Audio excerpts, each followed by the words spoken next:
말씀을 나눌 텐데요. 오늘 설교 제목이 뭐예요?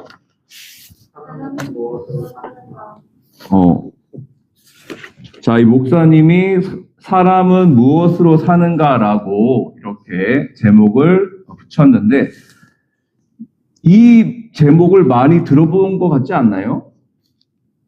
혹시 들어보지 않았나요? 나는 어디선가 들어본 것 같아. 어디서 나온 제목일까? 자, 힌트. 책 제목이야. 네. 책 제목이고, 자, 그리고 러시아의 대문호라는 그런 별명을 가지고 있어. 내자야, 내자. 자, 누가 쓴 소설 제목일까요? 네. 아, 그렇구나. 아유. 네. 너무 어려운 질문을 했구나. 미안해요. 미안해. 네. 그런데 혹시 목사님이 지금 얘기한 그분의 소설과 제목이 나중에 수능에 나올 수도 있어요. 네, 있습니다. 네. 워낙 유명한 사람이라. 자, 이 제목은 뭐냐 하면 사람은 무엇으로 사는가이고, 이 소설을 쓴 분이 누구냐면 러시아의 대문호 톨스토이라는 분이에요. 톨스토이. 이제 들어본 것 같지? 저 배웠어요, 수업시에 배웠어? 그러니까 수능에 나온다니까, 이거. 네. 맞아요. 이제 기억이 났구나, 가루가. 네. 사람은 무엇으로 사는가? 이것은 러시아의 대문호 톨스토이가 쓴 단편 소설의 제목이고, 그 제목을 차용해서 목사님이 이렇게 설교 제목으로 두었어요. 그 단편 소설 얘기를 좀 해줄게요. 그 내용이 뭐냐면, 천사 미하일이라는 천사가 있는데, 하나님께 대들다가 하나님 명령을 거역해가지고 지상으로 이렇게 쫓겨나요. 천사인데 하늘에서 쫓겨나서 땅으로 내려와. 그래가지고 추운 겨울날 이렇게 있는데, 가난한 그 수선공 세면, 이름이 좀 어렵네. 세면, 그리고 그의 아내 마트료나를 만나게 돼요. 그래서 그 두 사람이 그 천사를 도와줘. 자기 집으로 데려와서 먹을 것도 주고 입을 것도 주고 그렇게 같이 살게 돼요. 자, 그 하늘에서 쫓겨나면서 하나님이 그런 미션을 주거든. 그 천사 미하일한테 뭐라고 하냐면, 3가지 질문을 할 테니 그 질문에 대한 답을 찾으면 네가 다시 하늘로 올라오게 된다. 이렇게 한 거예요. 그래서 첫 번째 질문이 뭐냐 하면, 인간의 마음속에는 무엇이 있는가? 이것이 바로 첫 번째 질문이었고, 두 번째 질문은 인간에게 허락되지 않은 것은 무엇인가? 이게 두 번째 질문이고, 세 번째 질문이 사람은 무엇으로 사는가? 이게 바로 세 번째 질문이었어요. 그래서 이 질문을 하면서 그 답을 찾게 되면 너는 다시 하늘로 올라오게 된다라고 하게 되었고, 그래서 천사 미하일은 이제 땅에 내려와서 살면서 그 질문의 답을 찾기 시작한 거예요. 자, 그러면서 이제 이 미하일이 답을 찾기 시작하는데, 그 세몬과 함께 그 가정에서 살게 되면서 처음에는 되게 경계했거든요. 경계하고 막 두려워했는데, 불쌍히 여기면서 옷도 주고 음식도 주고 그러면서 그렇게 자기에게 사랑을 베푸는 걸 보게 된 거예요. 그래서 미하일이 뭘 깨닫느냐? 인간의 마음 속에는 사랑이라는 마음이 있구나. 이것을 알게 된 거예요. 그래서 첫 번째 미소를 짓게 됩니다. 답을 알게 되었잖아요. 그래서 인간의 마음속에는 사랑이 있구나, 이것을 알게 돼요. 자, 그 다음에 이제 두 번째 질문이 인간에게 허락되지 않은 것이 무엇인가인데, 그 미하일이 구두 수선을 하게 돼요. 실력이 아주 좋아가지고 사람들이 엄청 찾아와. 실력이 좋으니까 이곳저곳에서 막 주문하러 온 거예요. 어느 날 아주 거만한 부자가 찾아와요. 찾아와가지고 이렇게 말해요. 1년 동안 변하지 않을 튼튼한 장화를 만들어 주시오. 그런 거예요. 1년 동안 신을 수 있는 튼튼한 장화를 만들어 하려고 그러는데, 미하일이 보니까 그 부자 뒤에 죽음의 천사가 있는 거야. 죽음의 천사. 누굴 데리러 온 거야? 그죠. 그 거만한 부자를 데리고 가려고 천사가 와 있는 걸 미하일이 본 거야. 그러면서 이 미하일이 뭘 만드냐면, 그 부자가 주문한 장화 대신 수의용 신발, 슬리퍼를 만들어. 그리고 얼마 지나지 않아 그 부자가 죽게 되고, 미하일은 자기가 만든 슬리퍼를 그 유족들에게 주게 되지. 그러면서 미하일이 깨닫는 게 뭐냐면, 인간에게 허락되지 않은 것은 무엇인가? 자신의 미래를 아는 능력은 없구나. 이것을 깨닫게 됩니다. 인간은 미래를 알 수 없다. 미래를 알 수 있는 능력이 없다라는 것을 깨닫게 된 거죠. 그래서 이것이 바로 인간에게 허락되지 않은 것이구나, 이것을 알게 되었어요. 자, 그리고 몇 년 후에 쌍둥이 아이들이 오는데, 이 아이들은 누구냐면, 미하일이 하나님이 그 어머니를 데리고 오라고 했는데 그것을 불순종했거든. 그래서 결국 자기가 하나님 명령에 불순종해가지고 벌 받아서 내려온 거잖아. 그런데 그 뒤에 어머니가 세상을 떠나고 쌍둥이 둘이 남았는데, 그 쌍둥이 아이들을 그 주위 사람들이, 이웃들이 돌봐준 거야. 그래가지고 정성껏 키워가지고 아이들이 성장해서 온 것을 보게 된 것이지. 그래가지고 그때 미하일이 뭘 깨닫냐면, 부모님이 없어도 사람들이 이 아이들을 사랑하고 돌봐줘서 이렇게 성장하게 되었구나. 사람은 결국 타인의 사랑으로 이렇게 살아가는구나. 이것을 알게 된 거예요. 그래가지고 이 미하일이 세 가지 질문에 대한 답을 얻게 되지. 인간의 마음속에 무엇이 있는가? 인간을 사랑하는 마음이 있다. 인간에게 허락되지 않은 것이 무엇인가? 사람이 자기의 미래를 알 수 없다. 그리고 세 번째, 사람은 무엇으로 사는가? 무엇으로 사는가? 사람은 서로 사랑하고 도우면서 사는 것이다. 이렇게 답을 얻고, 이로 인해 나중에 다시 하늘로 올라가게 되었다는 그런 이야기가 톨스토이의 단편소설 사람은 무엇으로 사는가의 간략한 내용이에요. 톨스토이는 사람이 살아가면서 필요한 것이 무엇인가에 대해서 고민하면서, 사람에게 필요한 것은 물론 돈도 필요하고 지식도 필요하고 여러 가지 명예도 필요하고 다 필요하지만, 결국 중요한 것은 사람이 살아가려면 그 안에 있는 사랑을 발견하고, 그리고 사랑하며 사는 것이 바로 하나님께서 우리들에게 주신 선물이라는 것을 알게 된 것이죠. 창세기 1장 20절 말씀 보면 이런 말씀이 있어요. 하나님이 자기 형상 곧 하나님의 형상대로 사람을 창조하시되 남자와 여자를 창조하셨다고 되어 있어요. 자, 친구들, 하나님의 형상대로 창조되었다는 것은 어떤 의미가 있을까요? 하나님의 형상대로 창조되었다는 것은 쉽게 말하면 하나님과 인간 사이에 공통점이 있고 닮은 점이 있다는 거예요. 자, 하나님은 뭐라고 얘기하고 있죠, 성경이? 하나님은 뭐뭐이시다라고 얘기하고 있죠. 자, 한번 말씀을 찾아볼까요? 자, 요한 1서 4장. 예.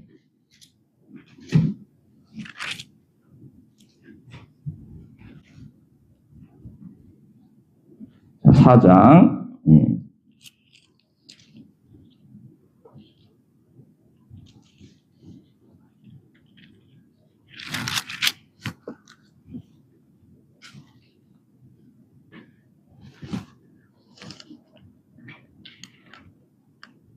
자, 16절, 4장 16절 찾아보겠습니다. 잘 안 보여서 목사님이 좀 늦었네요. 요한 1서 4장 16절 말씀. 자, 여러분이 갖고 있는 성경은 새 번역 성경이죠. 한번 읽어 주실래요? 목사님 개역개정이라서. 자, 4장 16절 읽겠습니다. 시작. 우리는 하나님이 우리에게 베푸시는 사랑을 알았고 또 믿었습니다. 하나님은 사랑이시니까 사랑 안에 있는 사람은 하나님 안에 있고 하나님도 그 사람 안에 계십니다. 아멘. 네. 자, 하나님은 뭐라고 얘기하고 있죠? 요한일서 4장은 하나님은 사랑이시다. 사랑 그 자체라고 말하고 있어요. 그렇죠? 하나님이 사랑 그 자체라고 얘기를 하고 계시고, 그래서 하나님과 우리 사이에 공통점이 있고 닮은 점이 있는데, 그것은 바로 하나님의 사랑을 우리들도 할 수 있다는 거예요. 그러니까 우리가 알고 있는 남녀 간의 그런 에로스 사랑 말고, 친구 간의 필리아 사랑 말고요. 우정 같은 그런 거 말고, 하나님의 사랑은, 따라해보자. 아가페 사랑. 아가페 사랑. 아가페 사랑은 어떤 사랑이냐면, 위에서부터 내려오는 사랑이 바로 아가페 사랑. 그리고 이 사랑은 조건이 없는 사랑이에요. 조건 없는 사랑. 우리 보통 조건을 가지고 사랑하잖아. 네가 날 사랑하면 나도 널 사랑할게. 네가 나 좋아하면 나도 좋아할게. 네가 주면 나도 줄게. 뭐 이런 거잖아. 근데 이 사랑은 조건이 없는, 대가를 바라지 않는 사랑. 하늘에서 내려오는 하늘의 사랑. 우리 부모님도 우리 친구들 사랑할 때 여러분에게 뭐 돈 받나요? 야, 숙박비 내. 야, 하루에 10만 원이야? 돈 내, 돈. 야, 밥값, 요즘 10,000원, 최소 10,000원인데, 너 새끼 먹잖아. 3만 원 내. 뭐, 그러시나요?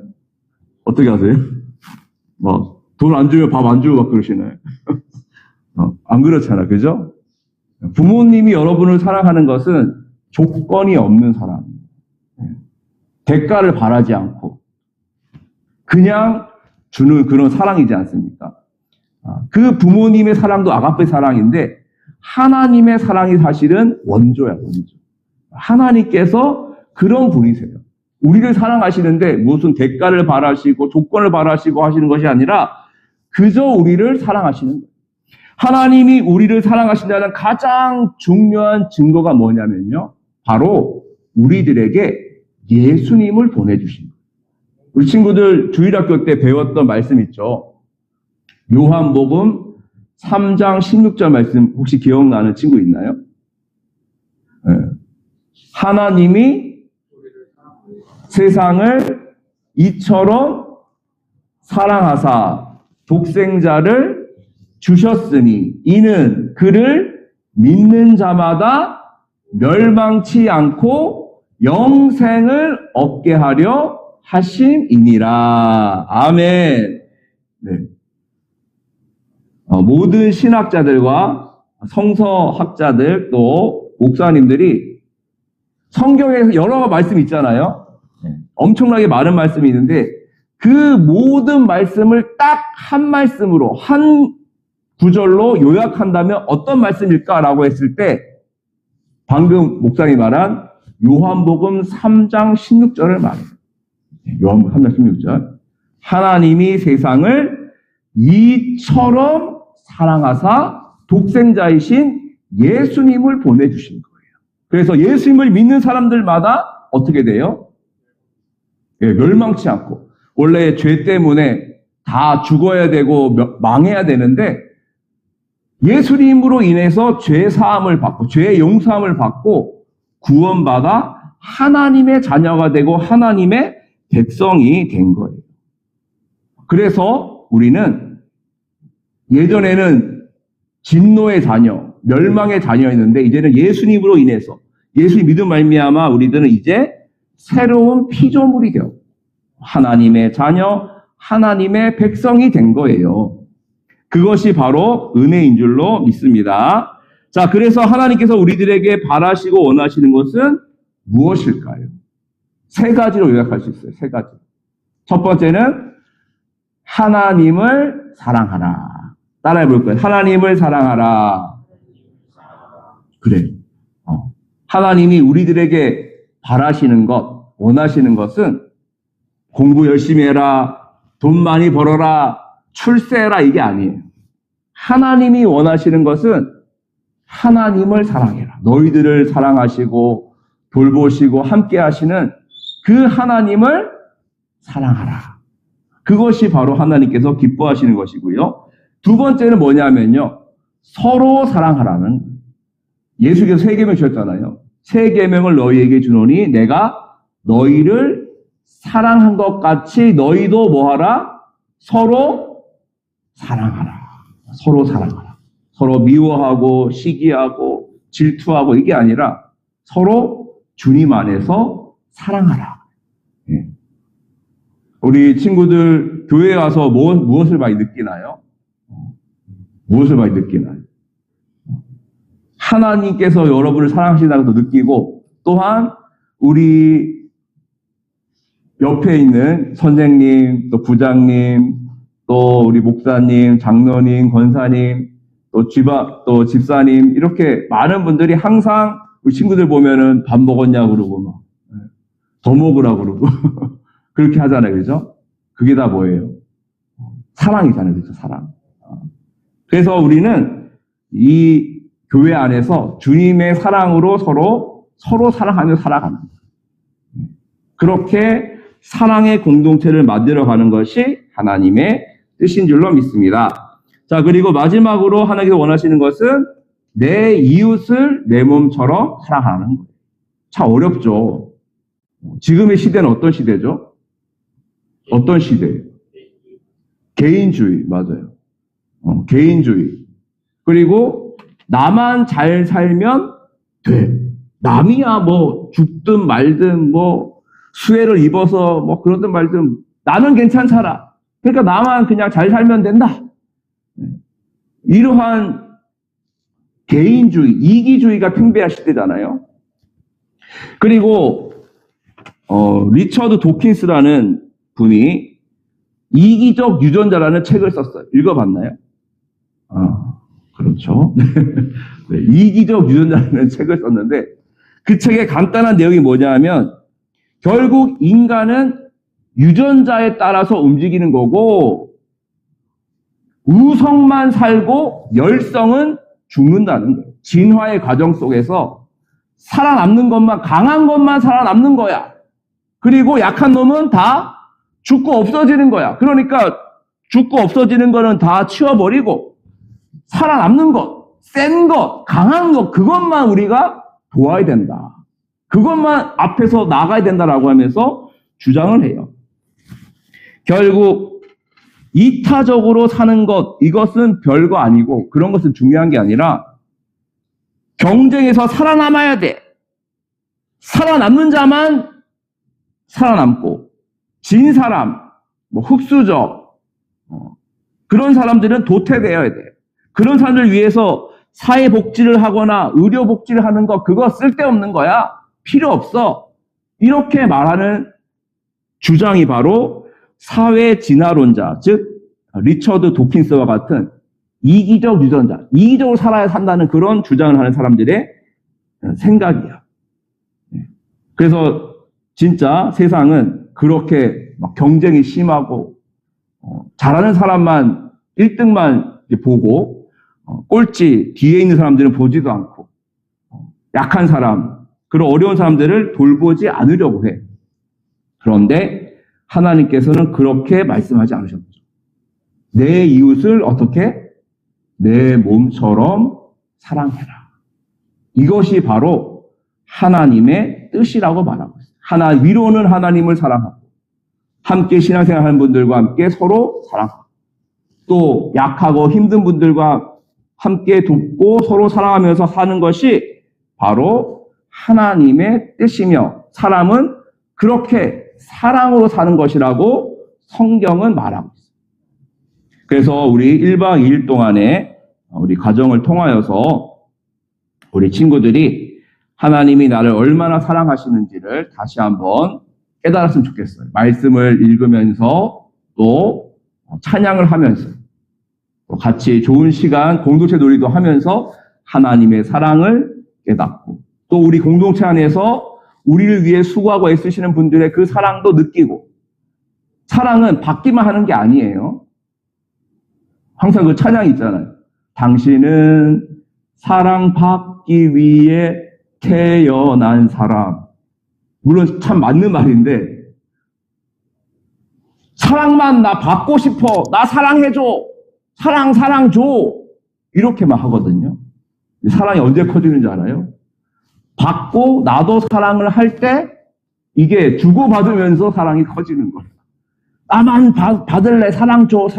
관심 줘. 이게 아니라 나도 사랑하고 나도 사랑을 주고 나도 사랑을 받고 이러면서 사랑이 커지는 거예요. 네, 그래서 우리 친구들 오늘 그런 표현이 많았으면 좋겠고 선생님들한테 감사하다는 얘기도 많이 하고 사랑한다는 얘기도 하고 네, 대답이 없네요. 네, 그렇게 사랑 표현을 좀 많이 했으면 좋겠고요. 그리고 그렇게 또 항상 어렵고 힘든 분들을 기억하면서 그들과 함께 하고 돕고 섬기는 그런 우리가 되었으면 좋겠습니다. 또 우리 또 청소년부에서 좋은 전통이 있더라고요. 미소지 클럽 있잖아요, 그죠? 그래서 이렇게 한 달에 한 번씩 또 이렇게 어려운 또 그 곳에 가서 섬기고 봉사하는 이들이 있는데 이거는 정말 하나님께서 기뻐하시는 일이에요. 단순히 봉사 점수를 얻기 위해서 가는 것이 아니라 그것이 바로 사람이 살아가는 길이고 사람은 무엇으로 사는가? 사랑으로 산다. 돈으로 사는 거 아니야. 명예로 사는 거 아니고 지식으로 사는 거 아니에요. 사랑으로 사는 것이 바로 성경의 가르침이고 우리 주님의 가르침인 줄로 믿습니다. 그렇게 하나님의 사랑을 마음에 품고 그 사랑을 찾고 그 사랑 안에 거하며 사랑으로 진실함으로 사랑해 나가는 우리 청소년부 모든 친구 되시기를 주님 이름 간절히 축원드립니다. 기도하겠습니다. 하나님 감사합니다. 오늘 함께 말씀을 통하여서 진실함으로 행함과 진실함으로 사랑하라고 그렇게 말씀해 주셨습니다. 하나님이 사랑 그 자체이심을 고백합니다. 하나님이 우리를 너무나 사랑하심을 깨닫습니다. 그 사랑을 받고 그 사랑을 나누며 그렇게 하나님을 사랑하고 서로 사랑하며 이웃을 사랑하며 나아가는 우리 청소년들로 주님 붙들어 주시고 참 경쟁이 심하고 또 입시가 힘든 그런 사회 속에서 이렇게 공부하고 있습니다. 많이 지치고 힘들지라도 하나님께서 힘주시고 용기 주셔서 그 어려움 속에서도 잘 견디게 하여 주시고 그리고 하나님의 뜻 가운데 또 좋은 계획도 세우고 하나님의 사람으로 성장하여서 하나님의 뜻을 이루어나가는 귀한 하나님의 일꾼 또 사랑의 일꾼으로 주님 축복하여 주옵소서. 모든 오늘 일정 가운데 주님 함께해 주시옵고 붙잡아 주시옵고 인도하실 것을 믿사오며 예수님의 이름으로 기도하옵나이다. 아멘.